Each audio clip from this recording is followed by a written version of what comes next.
ya. Biasanya ini dilakukan langsung via Dapodik ataupun langsung ke SIM PKB.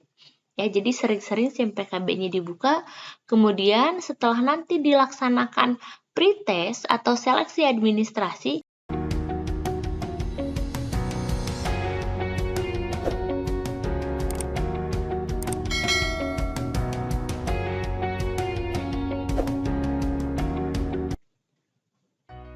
halo teman-teman guru semua, ketemu lagi di channelnya Irma Safitri. Pada video kali ini saya mau membahas mengenai info terbaru PPG untuk tahun 2022.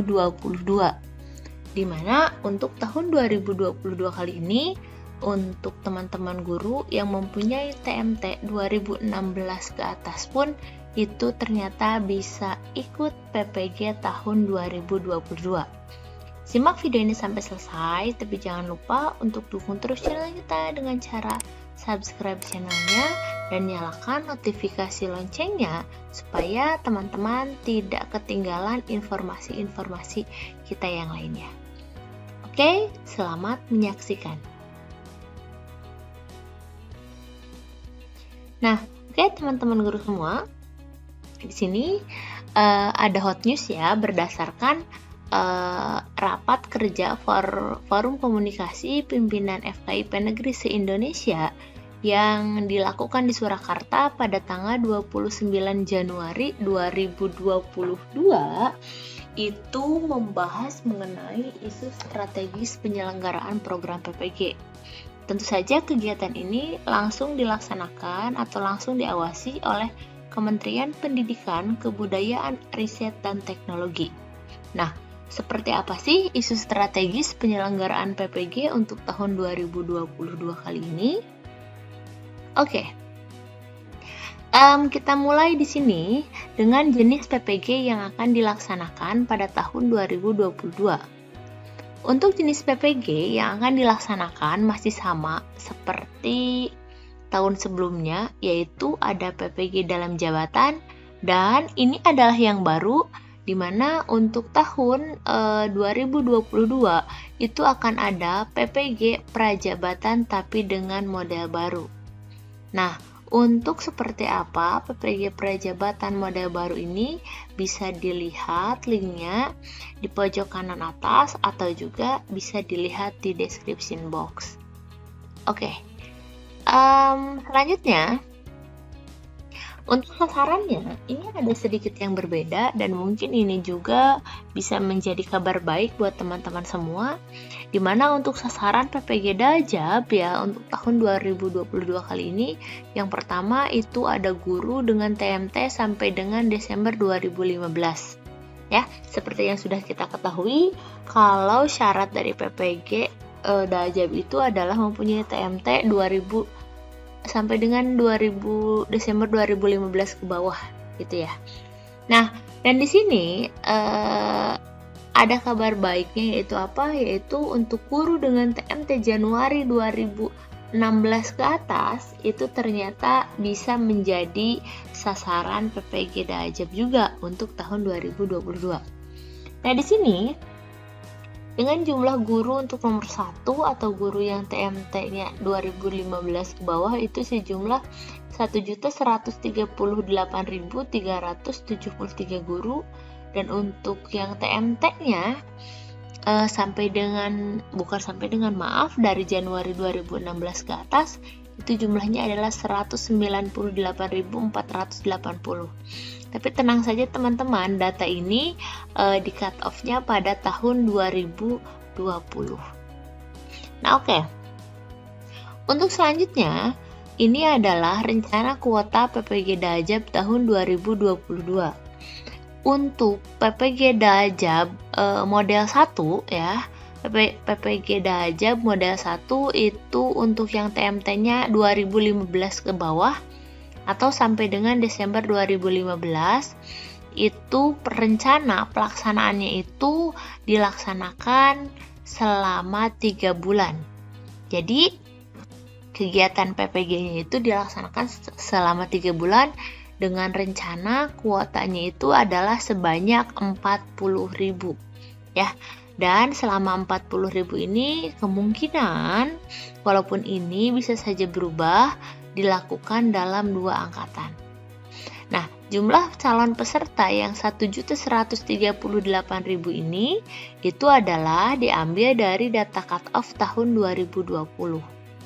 Sedangkan untuk PPG Dajab model 2 untuk yang TMT mulai dari tahun 2016 atau Januari 2016, maka rencana pelaksanaan PPG-nya itu dilaksanakan selama 1 semester atau selama 6 bulan. Nah, dan di sini untuk PPG Dajab model 2 ini ya, atau PPG Dajab 1 semester ini, rencananya kuotanya disediakan sekitar 36.000 dari jumlah calon peserta kurang lebih 428.765 guru. Ya, dan sedangkan ini yang sudah dibahas juga kemarin tentang PPG Prajab model baru itu dilaksanakan selama 2 semester dan mempunyai kuota sebanyak 40.000 guru.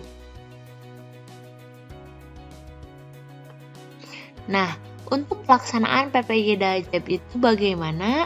Di sini untuk guru dengan TMT sampai dengan Desember 2015 ke bawah, maka bisa mengikuti PPG Dajab selama 3 bulan. Sedangkan guru dengan TMT Januari 2016 ke atas, maka akan mengikuti PPG Dajab selama 6 bulan atau selama 1 semester. Dan untuk timeline-nya kurang lebih seperti ini. Jadi dari sini ya, PPG Dajab angkatan 1 ya, untuk yang TMT di bawah 2015 itu kalau misalkan kita gambarkan berarti angkatan 1 sudah akan dimulai prosesnya itu di bulan Maret. Kalau prosesnya di bulan Maret berarti mungkin di bulan Februari ini teman-teman harus sudah sering mengecek SIM PKB-nya masing-masing supaya nanti tidak ketinggalan informasi mengenai pretest PPG ini. Ya, jadi nanti ini untuk angkatan 1 PPG Dajab model 1 itu untuk yang TMT di bawah 2015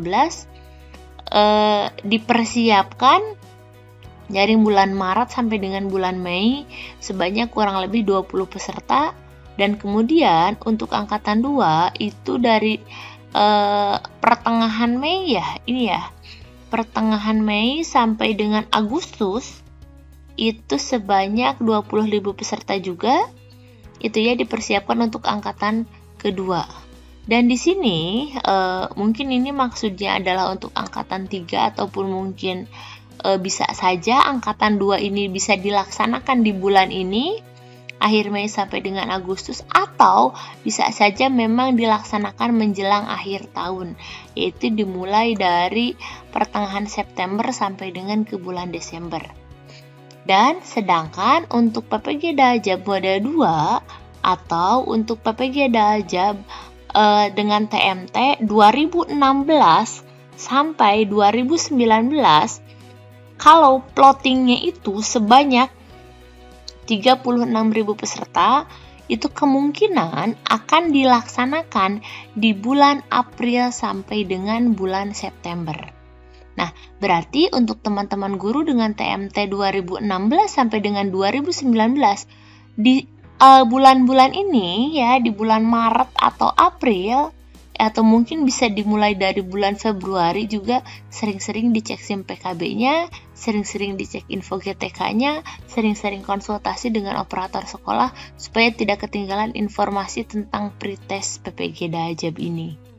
Dan sedangkan di sini untuk PPG Prajab model baru ya, PPG Prajab model baru diperkirakan akan dilaksanakan dari bulan Agustus sampai dengan bulan Desember tahun 2022 dengan perkiraan peserta itu sebanyak 40.000 peserta.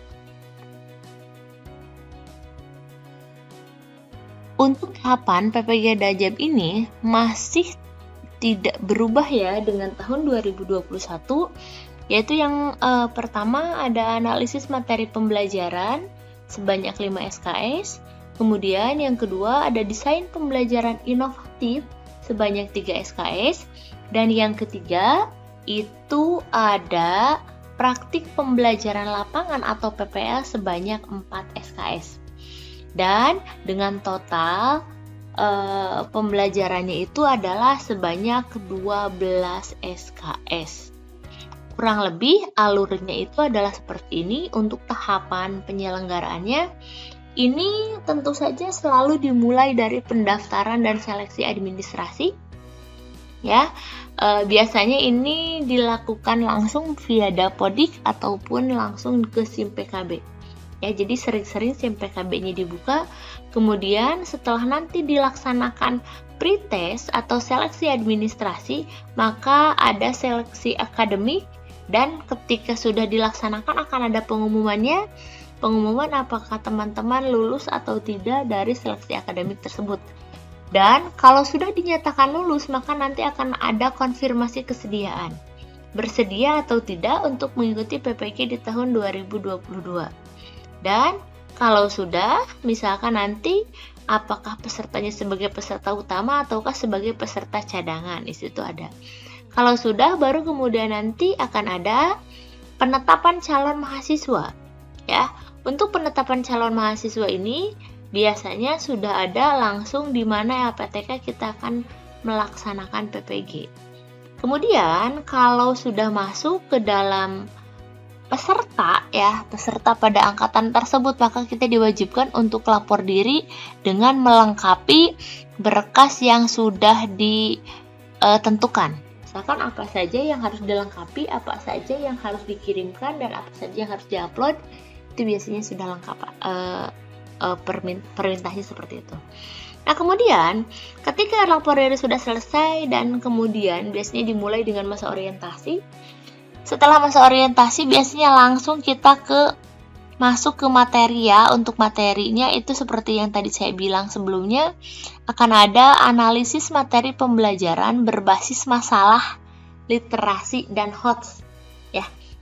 Berarti ini ada sedikit yang berbeda, yaitu kalau untuk di tahun sebelumnya itu ada pendalaman materi saja seperti itu. Kalau ini analisis materi pembelajaran berbasis masalah, literasi, dan HOTS. Berarti lebih ditekankan kepada hal tersebut ya. Ada berbasis masalah, literasi, dan HOTS sebanyak 5 SKS. Kemudian ada untuk mata kuliah selanjutnya itu ada desain pembelajaran inovatif sebanyak 3 SKS. Dan setelah 2 materi ini selesai, teman-teman itu akan dihadapkan kepada uji komprehensif ya. Uji komprehensif ini nanti akan menentukan apakah teman-teman bisa melangkah ke jenjang selanjutnya atau tidak ya. Jadi kalau nanti teman-teman lulus nilai uji komprehensifnya itu di atas KKM lah, katakanlah seperti itu, maka nanti teman-teman bisa lanjut ke praktek pembelajaran inovatif atau praktek pembelajaran lapangan seperti itu ya, atau PPL. Itu syaratnya adalah harus lulus uji komprehensif. Nah, setelah melewati praktek pembelajaran ini yang ditempuh itu selama 4 SKS gitu ya, untuk totalnya, maka nanti teman-teman akan dihadapkan dengan UKM PPG, termasuk ada UKIN dan UP di dalamnya. Ya, kalau di tahun 2021 UKIN-nya itu sudah dilengkapi dengan portofolio, tapi mungkin untuk tahun ini belum ada ketentuan secara khusus, nanti dipersiapkan saja semuanya. Oke, jangan lupa untuk like, comment, share, dan subscribe video ini jika dirasa bermanfaat. Dan terima kasih sudah menyaksikan video ini. Sampai jumpa di video selanjutnya.